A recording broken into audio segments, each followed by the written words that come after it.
Hey everyone, this is Slickbrick. Welcome to another exciting LEGO news video. Today, we are going to take a look at the upcoming third LEGO Disney minifigure series that will be released on May 1st. As far as I currently know, the Disney characters will appear in these polybags for the last time, since LEGO announced that it will switch to cardboard packaging in September. The retail price is still $3.99 per bag, although various retailers will probably again be offering complete boxes for ordering and dividing at a discount. Since the boxes contain 36 figures, which normally corresponds to 3 complete sets, I'm counting on 2 sets per box this time. As per a lifestyle image from the press release, all figures will have a printed base plate with the Disney 100 lettering. Let's now take a look at the detailed images of the individual figures, which relate to a total of 14 different film templates, so there are 4 films for which 2 characters appear at the same time. The oldest character, Oswald the Funny Rabbit, appeared as early as 1927 and was a predecessor of Mickey Mouse, while the 2 most recent creations, Ernesto de la Cruz and Miguel Rivera, are from the 2017 film Coco, so the series covers 90 years of Disney film history. Oswald appeared in various Disney short films beginning in 1927, including Trolley Troubles, and bears an unmistakable resemblance to early versions of Mickey Mouse, who later became the company's mascot, of which he was the progenitor. The minifigure version comes with a 1x2 tile printed as a clapperboard and special new head sculpt with long ears and dual molded black and blue legs. The Evil Queen first appeared as an antagonist in Disney's 1937 film adaptation of Snow White. As is well known from the fairy tale, her magic mirror plays a decisive role in the story, which is why it is also included here as an accessory. The minifigure itself features a high neck cape and crown, but is otherwise constructed from standard parts, with a printed slope used as the skirt.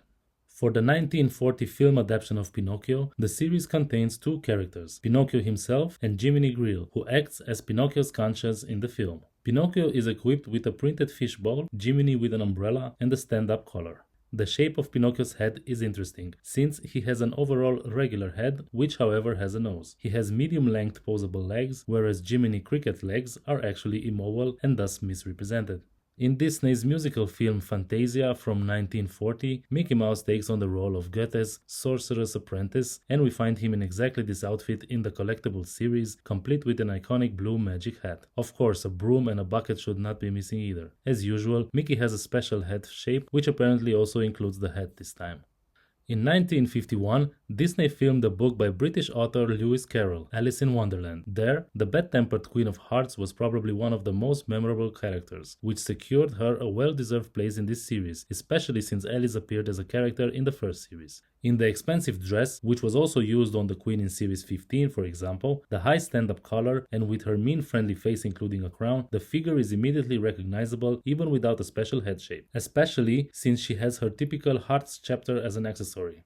The next figure is also a royal, namely Princess Aurora from the film Sleeping Beauty from 1959. In addition to the pretty prince, which can also be used well for your own figures, this figure has a new interesting owl, because there are said to be collectors of these birds among LEGO fans. Many were particularly excited about the realization of Cruella de Vil from 1961 film 101 Dalmatians. LEGO actually based the figure on the cartoon and not on the live-action film Cruella starring Emma Stone from 2021. Of course, it is difficult to realize a figure with such extreme body proportions as a minifigure. In view of this, LEGO did a pretty good job. The legs in particular have been very intricately printed, and the figure has a white fabric collar to simulate the long fur coat that Cruella wears in the movie. The two-tone hairstyle is also new of course, and has been implemented to match the original. In addition, and this will please all LEGO dog lovers, a mini version of the Dalmatian patch is included. My personal favorite Disney film is Robin Hood from 1973, with the great Sir Peter Ustinov as Prince John. That's why I'm particularly pleased that 2 of the most important characters, Robin Hood himself and Prince John, have been made into minifigures. Both figures were given a special head shape. In the case of Prince John,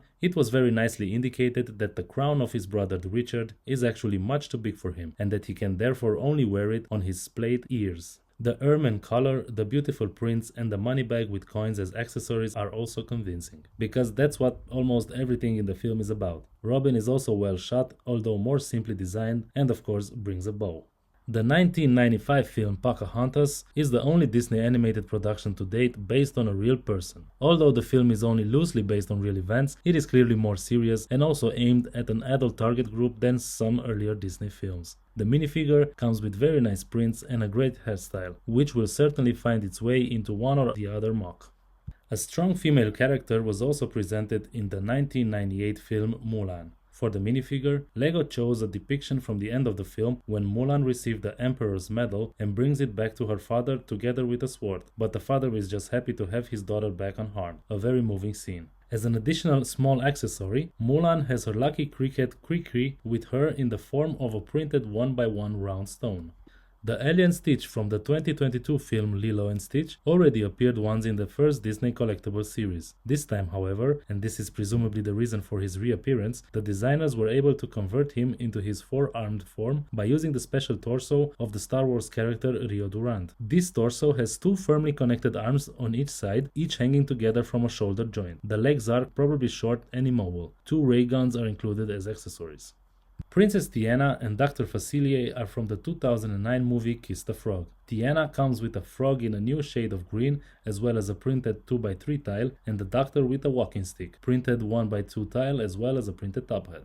Baymax, from the 2014 film with the same name, is another character whose realization was very exciting, as he is depicted as very large and roundish in the film. In the LEGO version, this is most indicated by the printing, since standard parts are used for the most part. At least LEGO has given the figure new, long arms. Baymax stands in his red loading and inflation station. The 2017 film Coco tells a touching family story about the Mexican Dia de los Muertos, or Day of the Dead. 12-year-old Miguel Rivera is the protagonist. He loves music, but it is frowned upon his family because of his great-great-grandfather who left the family to travel the world as a musician and never returned. He particularly admires the famous but already deceased musician Ernesto de la Cruz and eventually comes to believe that he must be his lost great-great-grandfather. More will not be revealed at this point, but this setting explains the design of the two characters, especially the two guitars. Ernesto is absolutely great, whereas Miguel falls off a bit, but he still has his dog Dante with him. What do you think of the third LEGO Disney minifigure series? Which figures do you find particularly convincing, and do you agree with the focus of the series? Feel free to share your thoughts in the comments. As always, I suggest you stay up to date and like, subscribe and click the bell so you don't miss any news about future LEGO sets. I hope you've enjoyed the video and I hope you all have a good day. See you in the next one.